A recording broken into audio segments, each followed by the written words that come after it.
Di akhir bulan Maret, tepatnya 31 Maret 2025, dunia perfilman Indonesia kembali disuguhkan oleh film baru yang berjudul Norma, Antara Mertua dan Menantu, di mana film ini diangkat dari kisah nyata yang dialami oleh seorang wanita yang bernama Norma Risma, yang diperankan oleh Tisa Biani.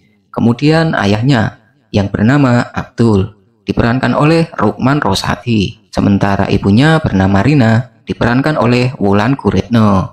Dan tak lupa juga seorang pria yang merupakan teman sekolah Norma dulu, yang kemudian menjadi suaminya, yaitu Irfan, diperankan oleh Yusuf Mahardika.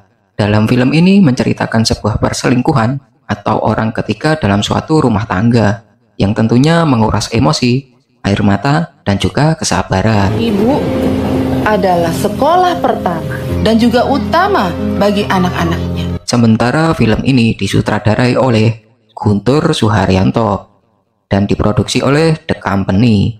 Sementara mempunyai durasi 134 menit atau 2 jam 14 menit. Namun sebelum kita lanjut, untuk kalian yang penasaran dengan film ini, bisa menontonnya di bioskop kesayangan. Sementara saya akan menyampaikan sepenggal alur dari film ini.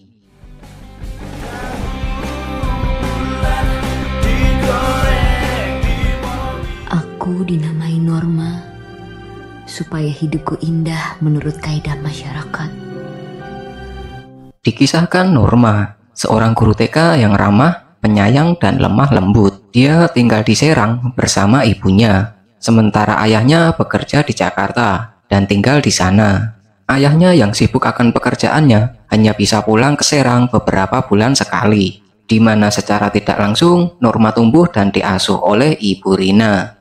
Namun entah mengapa, di sini dikisahkan bahwa Rina kurang begitu sayang kepada Norma sendiri. Hal itu bisa dilihat dari ekspresinya yang jarang tersenyum dan juga kaku, bahkan pada Norma putrinya sendiri. Sementara hubungan Abdul dan Rina sendiri juga kurang harmonis. Ya mungkin dikarenakan jarang bersama atau bertemu. Tak hanya itu, jika Abdul pulang ke Serang, mereka juga tidur berpisah ranjang.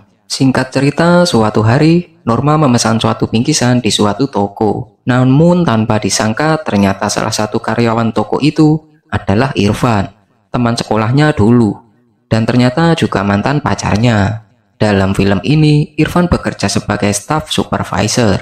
Lantas pertemuan itu membuat mereka saling sapa dan bernostalgia. Karena pertemuan itu juga tanpa disangka benih cinta lambat laun tumbuh kembali, atau CLBK, di mana Irfan juga sering bertemu dengan Norma, hingga suatu waktu dia bertemu Abdul.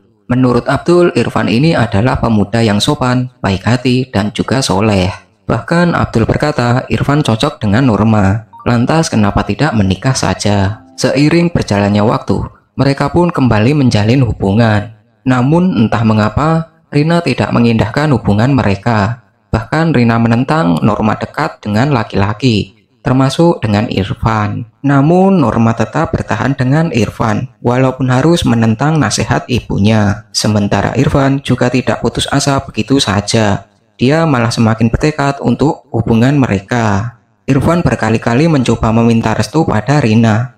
Bahkan suatu waktu, dia sempat memberikan sogokan atau bingkisan kepada Rina, agar dia mendapat restunya untuk menikahi Norma. Namun entah mengapa bingkisan itu juga ditolak begitu saja. Sementara Irfan dan Norma yang juga tidak mau hubungannya berhenti di tengah jalan begitu saja, mereka pun memutuskan untuk menikah dan meminta restu pada Abdul yang tinggal di Jakarta. Walaupun tanpa restu sang ibu, Abdul juga menegaskan pada Rina untuk memberikan restu pada mereka. Tanpa berlama-lama, akhirnya mereka pun melaksanakan prosesi pernikahan. Di sana Rina terpaksa merestui mereka karena tidak ingin Abdul marah-marah. Jagain Norma sama Ambu ya. Setelah prosesi akad nikah selesai, mereka semua pun melanjutkan acara, di mana saat itu lanjut sesi foto-foto dengan keluarga ataupun dengan kerabat. Setelah resmi menjadi suami istri, Irfan dan Norma tinggal bersama Rina dengan kondisi kamar yang bersebelahan.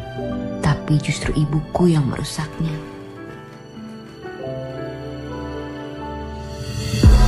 Hingga tiba saat Norma membantu ibunya untuk membuka usaha warung mie ayam dengan tabungannya. Karena diketahui mie ayam buatan Rina dikenal enak oleh warga sekitar. Tanpa menunggu waktu lama, hal itu pun terbukti dengan silih bergantinya pembeli yang jajan di sana. Melihat respon warga akan usahanya, Rina pun menjadi lebih semangat saat berjualan, hingga dia juga tak lupa merias wajahnya. Lipstick dari aku dipakai, Bu. Bagus, Bu. Cantik. Namun di saat itu konflik mulai menghampiri, di mana Irfan yang selalu digoda oleh mantan pacarnya yang bernama Edni. Apalagi Irfan dan Edni juga satu tempat kerja saat itu.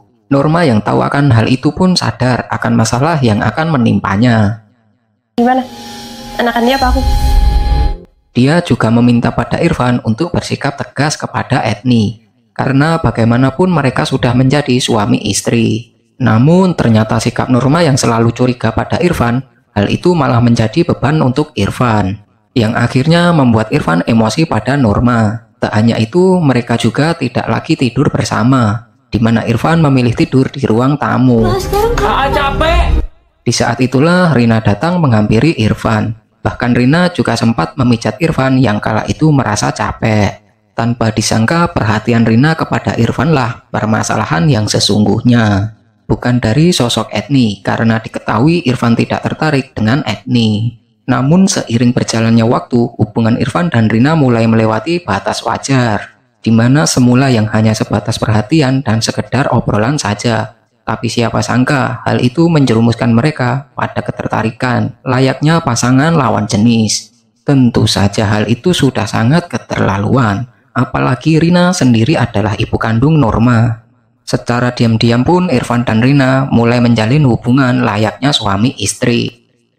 Bahkan mungkin karena ketagihan, Irfan juga lebih sering melakukan itu dengan Rina. Norma yang lahir dari rahimnya. Hingga hari ini, aku tidak pernah. Lama-kelamaan pun Norma mulai merasakan keanehan, di mana Irfan sekarang lebih sering pulang di saat jam kerja. Tak hanya itu, Irfan juga sering menolak ajakan Norma untuk melakukan hubungan suami istri, di mana Irfan selalu beralasan lelah karena pekerjaannya. Ngapain ya tiap siang dia pulang ke rumah tapi nggak kabarin Norma? Terlepas dari itu semua, Bude Nunung yang tidak lain adalah kakak Abdul, mengaku kerap mendapati hal-hal aneh di siang hari, di mana rumah mereka berdekatan.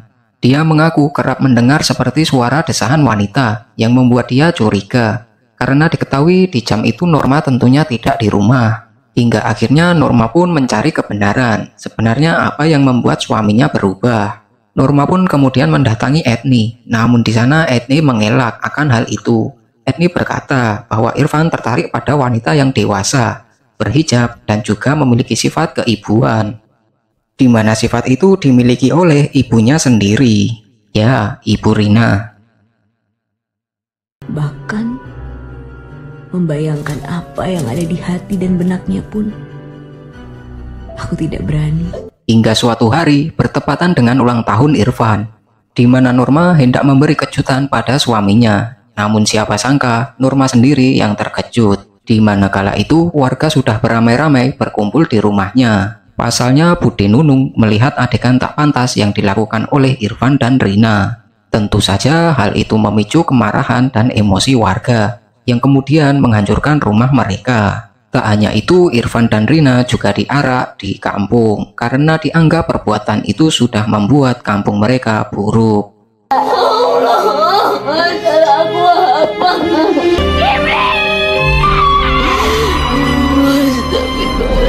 Sementara Pak Abdul yang mendengar kabar itu pun kembali ke Serang untuk mendampingi Norma sekaligus mensupportnya, di mana Norma yang kala itu jatuh sakit karena batin dan mentalnya yang tidak kuat dengan apa yang telah terjadi dengan keluarganya. Kamu ada ibu yang waras, selingkuh sama menantunya sendiri. Atas peristiwa itu pun Abdul juga menceraikan Rina karena sudah tidak bisa menerima pengkhianatan yang dia lakukan. Sementara Norma membawa kasus itu ke jalur hukum. Namun entah apa yang sudah merasuki Irfan, Di pengadilan dia malah memarahi Norma. Beruntungnya di sana ada Abdul yang langsung membela Norma, di mana Abdul melontarkan kata-kata yang membuat Irfan malu, seperti hal yang dia lakukan pada Norma kala itu. Tak sampai di situ, Norma yang masih menghormati Rina sebagai ibunya pun meminta maaf kepadanya. Namun lagi-lagi respon yang tidak menyenangkan Norma dapati, di mana Rina menyebut Norma adalah anak durhaka. Singkat cerita, Irfan dan Rina pun mendapat hukuman. Namun walaupun begitu, sosok Norma tetap menjenguk Rina di tahanan. Norma juga berkata bahwa dia tidak pernah membenci ibunya. Tapi di sana Norma hanya ingin tahu apa salah dirinya, sehingga ibunya tega melakukan itu. Dari mulut Rina pun akhirnya terucap bahwa dirinya selama ini tidak pernah bisa menyayangi Norma dengan tulus, di mana Rina mempunyai masa lalu yang kurang baik, di mana dia dulu menikah muda karena kemauan keluarganya. Dengan begitu, secara tidak langsung, Rina juga tidak menginginkan Abdul menjadi suaminya atau tidak pernah mencintainya. Dia juga tidak menyayangi Norma sebagai anaknya sendiri. Oleh karena itu, dia melampiaskan perasaannya kepada Irfan, yang tidak lain menantunya sendiri atau suami Norma anaknya. Dan film pun selesai. Gimana menurut kalian untuk film ini? Dimana kisahnya sangat campur aduk tentang cinta, perselingkuhan, dan juga pengkhianatan. Namun jika kalian mempunyai pendapat tersendiri mengenai film ini, boleh tulis di komentar. Terima kasih, sampai jumpa di video selanjutnya.